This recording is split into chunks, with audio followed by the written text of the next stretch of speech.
राष्ट्र संत तुकडोजी महाराज कैंसर अस्पताल, श्री आयुर्वेदिक महाविद्यालय सेम और इंडियन मेडिकल एसोसिएशन के संयुक्त तत्वाधान में आरएसटी संस्थान में आयुर्वेदिक मेडिकल विद्यार्थियों एवं आरएसटी संस्थान के विद्यार्थियों के लिए विशेष रूप से कैंसर निदान और उपचार प्रणाली पर एक संगोष्ठी का आयोजन किया गया। इस संगोष्ठी में आरएसटी, सेम और आईएमए के सम्मानीय वैद्यकीय अधिकारियों ने सहभाग लेकर विद्यार्थियों का मार्गदर्शन किया। इस अवसर पर सेम के डीन डॉक्टर ब्रजेश मिश्रा ने विशेष रूप से आयुर्वेद और एलोपैथी की संयुक्त उपचार पद्धति पर जोर दिया। मैं डॉक्टर ब्रजेश मिश्रा, डीन श्री आयुर्वेद महाविद्यालय नागपुर। एक्चुअली जितने ज्यादा सीएमई अरेंज किए जाते हैं उसके द्वारा हमारे जो डॉक्टर्स हैं उनके नॉलेज अपडेट होते हैं, और खास करके चूंकि ये कैंसर इंस्टीट्यूट है, यहाँ पर ब्रेस्ट का, उसके अलावा जो है गैनिक से संबंधित और ईएनटी से संबंधित ऐसे बहुत सारे जो बीमार रुग्ण होते हैं वो आते हैं।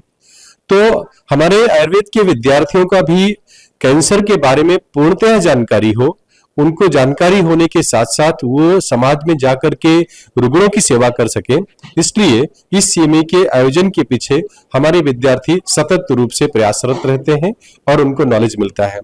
और कैंसर हॉस्पिटल के जो यहाँ के डॉक्टर्स हैं, इनका भी हमें बहुत ही अच्छा मार्गदर्शन मिलता रहता है, जिससे हमारे डॉक्टर्स को भी उसका नॉलेज प्राप्त होता है। जी, बहुत अच्छा क्वेश्चन है आपका। एक्चुअली कैंसर पेशेंट के लिए जो आयुर्वेद के अंतर्गत इलाज है वह है इम्यून को बढ़ाने वाला, क्योंकि जो कीमोथेरेपी के द्वारा, रेडिएशन के द्वारा और अन्य विधाओं के द्वारा जिससे रुग्णों की जो स्वास्थ्य होते हैं वो गिर जाते हैं, और ऐसे गिरने की वजह से जो बीमारी उत्पन्न होती है उसको ठीक जल्दी नहीं हो पाती है। इसलिए आयुर्वेद के अंतर्गत जो है गेहूं के घास के रस का उपयोग करते हैं, हम आंवले का उपयोग करते हैं, गुड़ीची का उपयोग करते हैं, यष्टि मधु का, अश्वगंधा का, शतावरी का उपयोग करते हैं, जिसके द्वारा रुग्णों का इम्यून पावर मजबूत रहता है और वो स्वस्थ रहते हैं। उसमें यदि कीमोथेरेपी की कोई औषधि दी जाती है तो उस औषधि के जो कॉम्प्लिकेशंस होते हैं उसका बहुत ज्यादा असर इन रुग्णों पर नहीं पड़ता है। इसलिए इस दिशा में आयुर्वेद एक महत्वपूर्ण कार्य करती है। जी, मैं कहना चाहूंगा कि स्वस्थ रहने के लिए सबसे पहले तो आयुर्वेद के सिद्धांतों का पालन करना बहुत जरूरी है। आयुर्वेद कहता है कि सुबह उठ करके हमें यह महसूस करना चाहिए कि रात का पका जो खाया हुआ भोजन है वह सुबह डाइजेस्ट हुआ है या नहीं हुआ है। यदि वो डाइजेस्ट हो गया है तो उसके बाद जाकर के अपनी शारीरिक क्रियाएं की जाती है।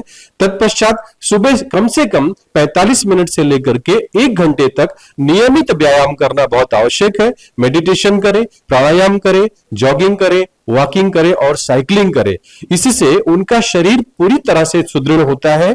और हर महीने में 2 से 4 दिन तक यदि वो तेल मालिश करते हैं, तेल मालिश करने के साथ साथ आप जो है स्वेदन लेते हैं, यानी सिड्ज बात लेते हैं कि स्वेदन लेते हैं, तो उससे उनका शरीर बहुत ही स्वस्थ रहता है। इस प्रकार से अपने आप को संतुलित भोजन के द्वारा और नियमित व्यायाम के द्वारा तथा प्रॉपर नींद के द्वारा, यानी प्रॉपर स्लीप होना बहुत जरूरी है, जिससे कि व्यक्ति एकदम स्वस्थ रहता है। आईएमए नागपुर के अध्यक्ष डॉक्टर राजेश सावरबांधे ने ऐसे संगोष्ठियों के नियमित आयोजन की आवश्यकता पर बल दिया और आईएमए की भूमिका को स्पष्ट किया।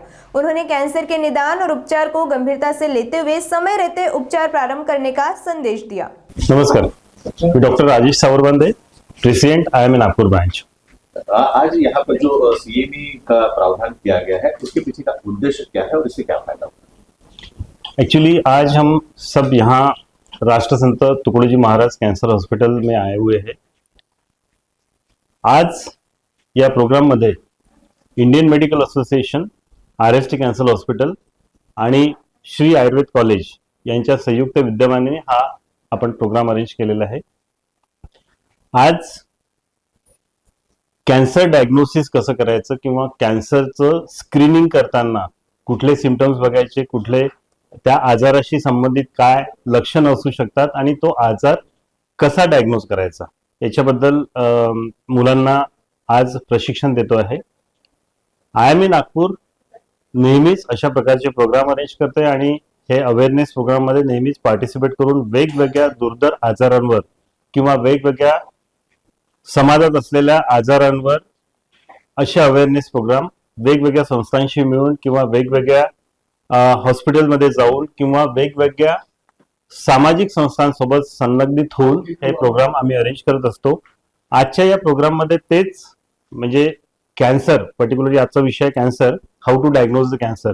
तर कॅन्सर स्क्रीनिंग कसं करायचं आणि कॅन्सर स्क्रीनिंग करताना कुठले सिम्पटम्स बघायचे, कुठल्या पेशंटला, म्हणजे एखाद्या जनरल प्रॅक्टिशनरकडे, आता आयुर्वेदिक हे मुलं आहेत, स्टुडंट आहेत बेसिकली, हे आयुर्वेदिक स्टुडंट्स जेव्हा डॉक्टर होतील किंवा जे प्रॅक्टिस सुरू करतील, तर प्रॅक्टिसमध्ये तुमच्याकडे आलेल्या पेशंटला कसं स्क्रीन करायचं, कसं ओळखायचं की याला कॅन्सर असू शकतं, कुठल्या पेशंटला रेफर करायचं, कुठल्या पेशंटला कसं डायग्नोज करायचं, याच्याबद्दल सगळी माहिती या CME द्वारे आम्ही मुलांना देतो आहे.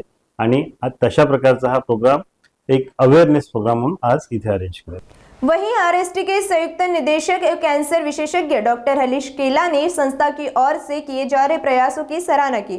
उन्होंने ऐसी संगोष्ठियों को समय की आवश्यकता बताते हुए विद्यार्थियों के लिए अत्यंत उपयोगी बताया. नमस्कार, मी doctor Harish Kela, joint director आणि consultant oncosurgeon at RST cancer hospital. आज आम्ही एक प्रोग्राम कंडक्ट केला आहे कॅन्सर अवेअरनेसवर, educational program for the BMS candidates, ayurvedic medical college in association with ayurvedic medical college and IMA Nagpur branch. या प्रोग्राममध्ये आम्ही breast cancer, oral cancer, gynae cancer आणि वेगवेगळ्या प्रकारचे कॅन्सर, त्यांच्यावर कसं त्यांचं डायग्नोसिस करायचं आहे आणि त्यांचे सिम्पटम्स काय असतात, त्याला कसं प्रिव्हेंट करता येईल, याच्याबद्दल एक CME प्रोग्राम कंडक्ट केलेला आहे. तर त्याच्यामुळे जे BMSचे जे स्टुडंट्स आहे, इंटर्न्स आहे, जे आलेल्या प्रोग्राममध्ये, त्यांना एक आयडिया येईल की आपण कॅन्सरला कसं डायग्नोज करायचं अर्लियर स्टेजवर, म्हणजे स्टेज 0 आणि स्टेज 1वर कसं आपण डायग्नोज करू शकतो आणि त्यांना कसं प्रिव्हेन्शन कसं करू शकतो त्या कॅन्सरसाठी, याच्याबद्दल आम्ही माहिती दिलेली आहे. तर हा प्रोग्राम आमचा चांगला कंडक्ट झालेला आहे. IMA महाराष्ट्र की नियोजित अध्यक्षा डॉक्टर मंजूषा गिरी ने कहा कि इस प्रकार की संगोष्ठियां विद्यार्थियों को भविष्य में विशेष लाभ पहुंचाएंगी. बेहतर शिक्षा प्रणाली के माध्यम से विद्यार्थी कैंसर के सटीक निदान और प्रभावी उपचार में अधिक सक्षम बनेंगे. नमस्कार, मैं डॉक्टर मंजूषा गिरी, मैं IMA महाराष्ट्र की प्रेसिडेंट इलेक्ट हूँ और IMA नागपुर ब्रांच की इमीडिएट पास्ट प्रेसिडेंट हूँ.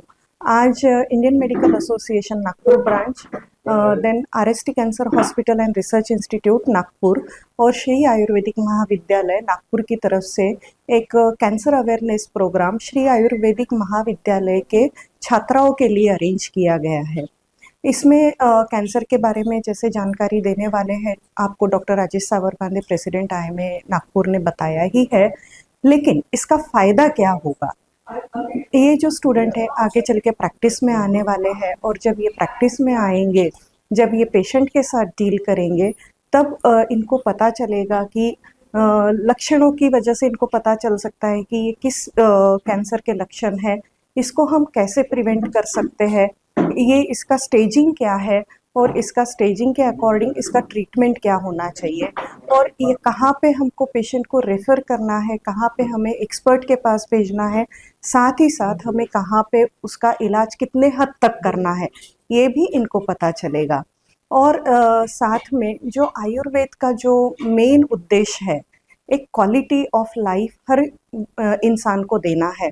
सो प्रिवेंटिव एस्पेक्ट्स आयुर्वेद में बहुत अच्छे से बताए हैं, जैसे हमारी दिनचर्या कैसी होनी चाहिए या हमने क्या खान पान लेना चाहिए, इसके बारे में आयुर्वेद में बहुत अच्छी जानकारी है. साथ ही साथ जब कोई रोग होता है, स्पेसिफिकली आज हम कैंसर के बारे में बात कर रहे हैं, तो अगर किसी को कैंसर होता है तो उसका क्वालिटी ऑफ लाइफ कैसे इम्प्रूव करे, उसकी मॉर्टेलिटी कैसे कम करे, उसमें मॉर्बिडिटी कैसे कम लाए, ये सारी जानकारी आज हमारे स्टूडेंट्स को मिलेगी और उसका फ़ायदा उन्हें निश्चित ही आगे चल के जब वो पेशेंट के साथ आएंगे तब उनको होगा. और इतनी जानकारी देके मैं आपका सभी का धन्यवाद देना चाहूँगी. धन्यवाद. राष्ट्रसंत तुकडोजी महाराज कैंसर अस्पताल IMA और सेम निरंतर बेहतर स्वास्थ्य सेवाओं के लिए प्रयासरत संस्थान है. रोगियों को गुणवत्तापूर्ण उपचार प्रदान करने के साथ साथ भविष्य के लिए सक्षम वैद्य की टीम तैयार करना इन संस्थाओं का प्रमुख उद्देश्य है. इस संगोष्ठी की संकल्पना RST के सर्वेसर्वा डॉक्टर BK शर्मा की थी. इस अवसर पर डॉक्टर गोविंद तोंडालवार, डॉक्टर शिंदे सेम सहित अन्य वैद्यकीय अधिकारी उपस्थित रहे और विद्यार्थियों को विशेष मार्गदर्शन प्रदान किया. कार्यक्रम का संचालन डॉक्टर रेणुका ने किया, जबकि आभार प्रदर्शन RST के अधीक्षक डॉक्टर प्रशांत सोमकुमार ने अपने शायराना अंदाज में किया. नागपुर समय के लिए लतनाकल मुलिक की report, camera person Virendra Khobragade के साथ.